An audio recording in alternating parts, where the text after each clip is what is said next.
유튜브로 읽는 박정희 전기 13권 마지막 하루. 고민에 빠진 박선호와 박흥주.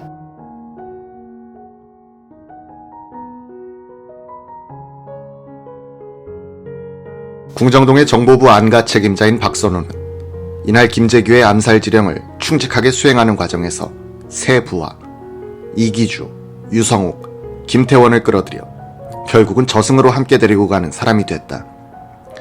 그는 번개 같은 대통령 암살 작전을 성공적으로 지휘했건만 그 뒤에 더 불안해졌다.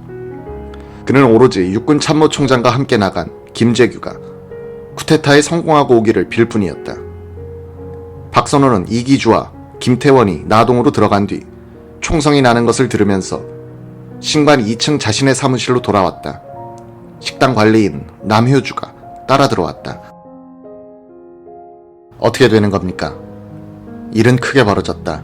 나도 어떻게 되는 건지 모르겠다. 박선호는 궁정동 본관에 있는 부장 수행비서 윤병서에게 인터폰을 걸었다. 오늘 퇴근하지 말고 대기해. 그리고 말야, 전화는 받지도 걸지도 마. 그는 저녁 8시 20분쯤 운전사 정용화를 불렀다. 갑자기 불안해지면서 아이와 아내 생각이 났다. 크라운 차를 몰게 하여 대방동 아파트로 갔다. 아파트 마당에서 7살 된 아들 동준이가 놀고 있었다. 바로 동준이를 태우고는 방배동 3호 아파트에 있는 처가댁으로 달렸다. 장모와 처남이 놀러와 있었다. 동준이를 여기에 좀 맡겨놓겠다고 한 뒤 집에 있는 아내에게 전화를 걸어 동준이는 여기 데려다 놨으니 이리로 와서 기다려라고 했다. 박선호는 궁정동 사무실로 돌아와서는 초조하게 좋은 소식을 기다리고 있었다. 밤 10시쯤 본관에 있던 윤병서 비서가 전문이 들어오고 있다고 하면서 읽어주었다. 그는 궁금해서 본관으로 뛰어갔다. 어느 사단이 출동 준비를 하고 있다는 전문인데 나오다가 끊어졌다. 박선호는 상당히 고무됐다. 야, 이건 완전히 계획적인 것이었구나 하는 생각이 들었다. 그는 불안한 가운데서도 무슨 일이 되어가는구나 하고 설레게 된다. 그러면서도 전문이 끊어진 것이 불안하여 남산의 부장 사무실로 전화를 걸었다. 그쪽에서는 세상이 어떻게 돌아가고 있는지를 전혀 눈치채지 못하고 있었다. 박선호는 무전기로 부장차를 불렀다. 박흥주 수행비서관이 받았다. 육군 본부 벙커 앞에 대기하고 있는데 벙커로 들어간 부장으로부터는 아무 소식이 없어 기다리고 있는 중이라고 했다. 박선호는 일이 계획대로 잘 돼가고 있다고 생각하면서도 불안을 떨칠 수가 없었다. 박선호가 신관으로 돌아오니까 한 부하가 와서 식당에서 여자 소리가 납니다 라고 했다. 그제서야 박선호는 아참 내가 깜빡 잊고 있었구나 했다. 그는 심수봉, 신재순 두 여자를 신관 경비원 대기실로 데려왔다가 내자 호텔까지 모셔다 주게 했다. 자정 무렵에 윤병서 비서방으로 또 보고 전문이 들어왔다. 1979년 10월 26일 24시를 기해서 계엄령이 선포됐다는 내용이었다. 이날 궁정동의 부장비서실로 들어온 긴급 전문은 정보부 통신부서에서 정승화 총장과 육군본부에서 계엄령 선포에 대비하여 수도권 부대에 출동 준비 지시를 내리는 통화를 감청한 것으로 추정된다. 이런 통신 중에 24시를 기해서 계엄령이 선포될 것이다 라는 내용이 들어있었을 것이다. 기대와 불안이 교차하는 가운데 피를 말리는 시간을 보내고 있던 박선호는 새벽 3시 30분쯤 남효주에게 걱정 하나만 하다. 이제는 내려가서 쉬어 라고 한 뒤 운전기사를 불러 남산의 중앙정보부 분청으로 달렸다. 부장 비서실에서 신종관 비서를 만나 박선호는 무슨 일이 없는가 하고 물었다. 신 비서는 아무 일도 없는데요. 아까 이 차장보께서 들렀다가 사무실로 가셨습니다 라고 말하는 것이었다. 박선호는 2차 장보 부석실에서 김정섭 차장보를 만났다.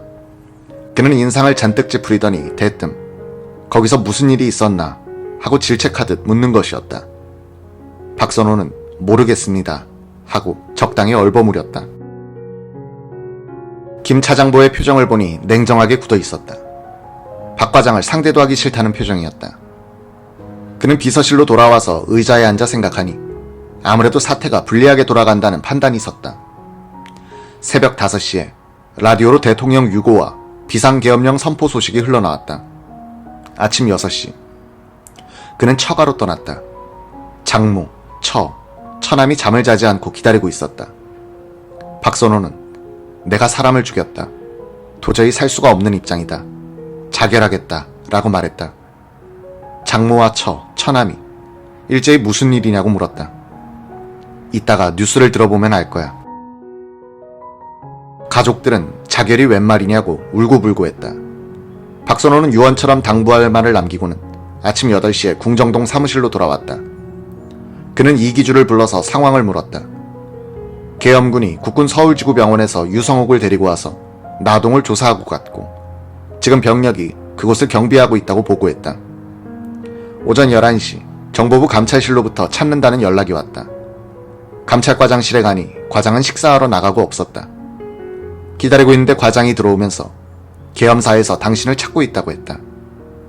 박선호는 과장실에서 기다리고 있다가 오후 2시쯤 들이닥친 합수부 수사관들에 의해 연행됐다.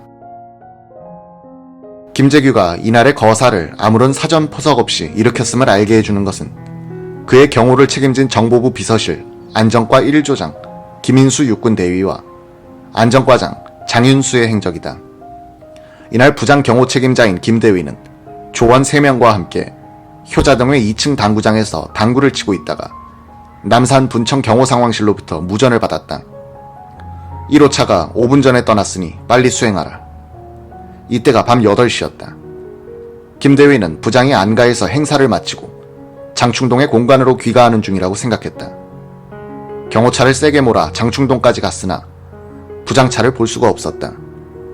그는 다시 원래의 대기 장소인 효자동 골목으로 돌아왔다. 궁정동 안가의 쇠문은 굳게 잠긴 채 정막에 쌓여 있었다. 그는 부장이 아직도 안에 있다고 판단하고는 경호차를 골목에 세운 채 차중에서 대기 상태에 들어갔다. 밤 8시 50분쯤 박흥주 대령이 전화를 걸어왔다. 너희들 지금 어딨나? 청와대 쪽에서 아무 일 없나? 저희들은 효자동에 그대로 있습니다. 아무 일이 없습니다. 그러면은 독립문을 돌아서 육군회관으로 빨리 와. 육군회관에 도착한 김대위가 박 대령을 만나니 지금 즉시 서울 역전과 남대문에 요원을 1명씩 배치하여 6번 쪽으로 오는 병력의 이동 상황을 보고하라고 하는 것이었다. 밤 9시 15분경 김대위는 남대문이 내려다 보이는 도큐 호텔 앞에 차를 세우고는 직속상관인 송웅익 기획관에게 무슨 일이 있는 것 같다고 보고했다. 도쿄 호텔 앞으로 나온 송 기획관은 여기는 3조원들을 배치시킬 테니 자네는 육군회관으로 가서 부장 차만 수행하라고 했다.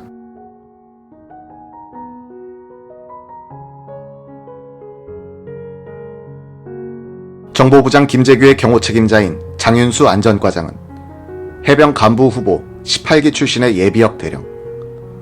그는 퇴근하여 집에서 선친의 제사를 지낼 준비를 하고 있었다.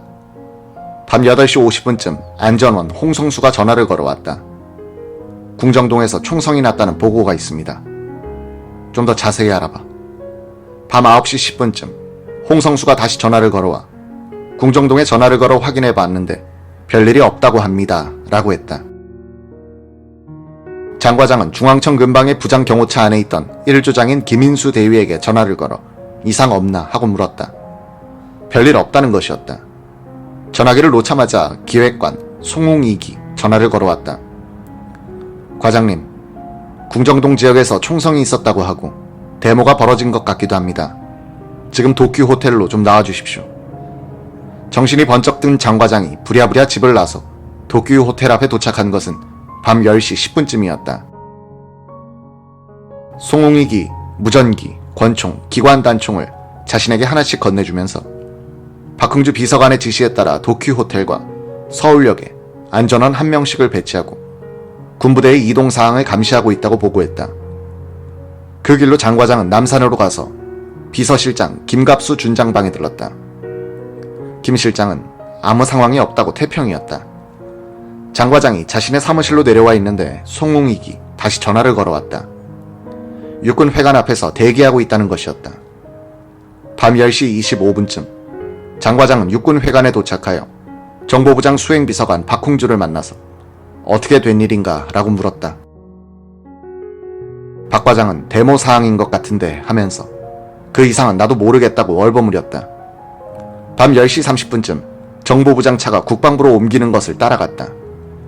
장윤수 과장은 국방부 주차장에 경호차를 세우고 그 안에서 3명의 경호 요원과 함께 무엇이 어떻게 돌아가는지도 모른 채 대기하고 있었다. 박흥주 대령도 이날 밤 천당과 지옥 사이를 오고 갔다. 박 대령은 김재규와 정승화 총장을 모시고 궁정동을 나와 남산으로 달릴 때 차중에서 김 부장이 어디로 가지? 부, 육본이라고 했을 때 정 총장의 제의에 호응하여 부장을 육본으로 이끌고 가는데 기여했었다.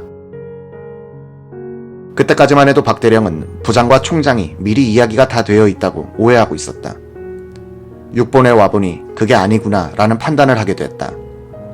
겁이 덜컥 난 박 대령은 부장 경호팀을 불러냈다.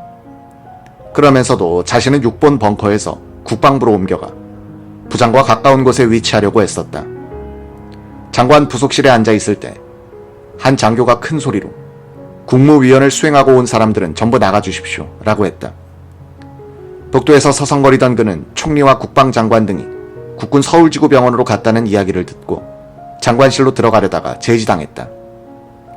부장의 현 위치를 모른 채 복도에서 1시간쯤 왔다 갔다 하던 그는 국방부 주차장으로 내려와서 정보부장 차에 타고 무작정 기다렸다. 김재규는 이날 밤 마음만 먹으면 동원할 수 있는 경호 요원들이 많았으나 혼자 따로 떨어져서 고립돼 있었다. 새벽 2시를 넘어 장윤수 과장과 새 경호원들이 타고 있는 도요타 크라운 쪽으로 국방부 헌병중대장 이기덕 대위가 접근했다. 김재규 연행작전에 참여했던 그는 이제 경호원 무장 해제 작전을 시작한 것이다. 여기 제일 선임자가 누구십니까? 자동문이 내려오더니 뭐야 하는 위압적인 목소리가 들렸다. 이기덕 대위는 일부러 어수룩하게 나왔다. 위에서 좀 보자고 하십니다. 차중에 있는 사람들끼리 수군수군 하더니 누군가가 너가 가봐 라고 했다. 덩치 큰 사나이가 내렸다. 이 대위는 그를 안내하여 국방부 청사 2층에 있는 보안부대장 보좌관실로 갔다. 군무원이 무장해제를 시키려고 했더니 이 사나이는 군무원의 손을 획 뿌리치는 것이었다. 그 바람에 군무원이 옆으로 쓰러졌다. 힘이 장사인 이기덕 대위가 사나이의 팔을 잡았다. 사나이의 손에는 권총이 들려 있었다. 방화쇠에 손가락이 걸려 있었고 놀이새가 후퇴돼 있었다. 이 대위는 재빨리 자신의 왼손 엄지를 상대방의 권총 놀이새 안으로 끼운 뒤에 오른손으로는 자신의 권총을 빼 사나이의 배를 쿡 쑤셨다. 그러자 사나이는 손을 번쩍 들었다. 이 대위는 헌병소대장 신영익 중위를 시켜서 같은 방법으로 경호차에 타고 있던 두 경호원들을 불러들여 무장 해제를 시켰다. 네 번째로 유인되어 온 사람은 박흥주였다. 이기덕 대위는 박 대령을 데리고 국방부 총무과장 보좌관실로 갔다. 보좌관에게 인사를 시키니 박 대령입니다 라고 했다. 이 대위는 대령을 대위가 무장 해제시킨다는 것이 못하게 생각되어 보안부대장 김병두 대령을 모시고 왔다. 이 대위는 김 대령이 지켜보는 가운데 무장을 해제하겠습니다 라고 했다. 순간적으로 박흥주의 손이 가슴으로 가는 것이었다. 이 대위는 재빨리 그의 손을 잡고 가슴을 뒤졌다. 작은 권총이 잡혔다. 25구경 베레타였다. 탄창, 무전기도 압수했다. 포기한 듯한 표정을 짓던 박흥주는 차나 한 잔 달라고 했다. 박 대령은 일이 틀렸다고 판단했다. 잠시 후 그는 슬며시 방을 나왔다. 아무도 제지하지 않았다. 부장차를 타고 남산의 부장 비서실장실로 갔다. 비서실장 김갑수 준장이 말했다.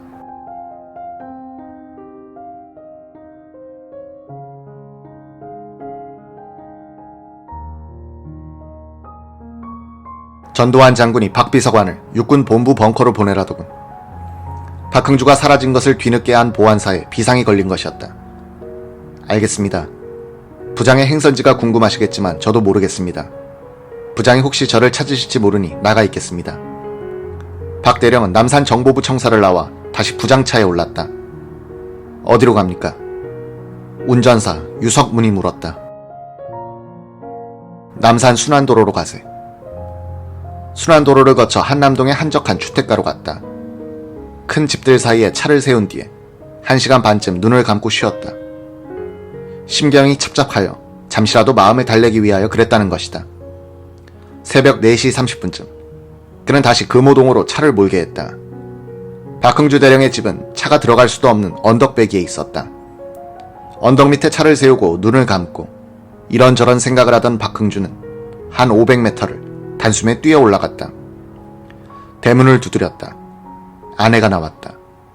아내가 대문을 열어주었으나 그는 들어가지 않고 선체로 말했다. 오늘 일이 있어 못 들어가니 그냥 간다. 아내는 놀란 표정으로 아빠 무슨 일이세요? 라고 했다. 박흥주는 더 말할 기분이 나지 않았다. 대답도 하지 않고 부끄럼 타는 소년처럼 달아나듯이 차 있는 대로 뛰어내려왔다. 되돌릴 수 없는 어제가 되어버린 그 운명의 날 아침에 그는 국민학교 5학년생인 큰딸이 학급 간부로 뽑혔다고 해서 볼에 뽀뽀를 해주고 준비물을 챙기는 것을 도와주고는 출근했었다.